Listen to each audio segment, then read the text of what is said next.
Ashley Shine. Tara, i-full face natin sila. Alam nyo, grabe, walang products yung meron ako from Ashley Shine at wala pa silang total of 500 pesos. This is our foundation, 45 pesos lang siya. Thin, non-marking liquid foundation, sunproof daw and UV proof. Ang puti niya sa akin, and ito pa yung darker ha, kasi there are only 2 shades available. Ay, kulay gray na yung mukha ko kasi sobrang puti nito. Pero let's try adding another layer kasi wala talaga akong makitang coverage dun sa first layer. Tapos, nagsaset din siya sa mga pores ko. Ito muna tayo sa loose powder ni Ashley Shine. This is worth 59 pesos. But yung itsura niya, yung packaging niya, para siyang binebenta sa mall. Uy, may pa-sticker, oh. Parang beanie.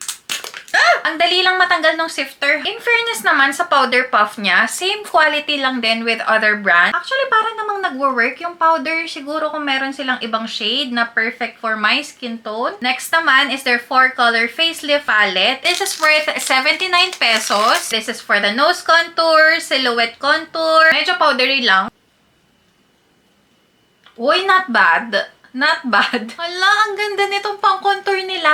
Actually, kahit itong pang-contour lang, yung sabihin nilang 79 pesos, siguro bibilhin ko pa rin to kasi let's use yung pang-contour sa nose. Sobrang powdery niya, nalalanghap mo na, tapos parang alam mo na yung lasa niya. Uy, pati yung pang-nose contour, okay din. Blush, I don't think the blush is gonna work on me. Kasi, ayan siya. Balikan natin tong highlighter mamaya. Next is their eyeshadow. This is worth 68 pesos. Lucky 4 Leaf Clover eyeshadow palette. Alam niyo, yung unang tingin pa lang, alam niyo nang pigmented siya. Hala, ang powdery! Wala akong makitang color dito, so ito na lang muna yung transition shade natin. Let's use this shade para sa eyelids ko, pero parang chunky. Ay, hindi naman pala. Ayan siya. Ito na lang din yung gagamitin kong highlighter sa tear ducts ko. Glitter niya hindi sa ibabaw lang, pero mas magandang application if you're going to use your finger na lang. If ito yung shade na gagamitin mo. Meron tayong a total of 3 blushes, pero ito naman kasi is from the palette. Ito na lang yung gagamitin natin na dalawa na to. This is in the shade Grapefruit for 59 pesos. Ito pala yung sweet blush. First time kong gagamit ng ganitong applicator. Para siyang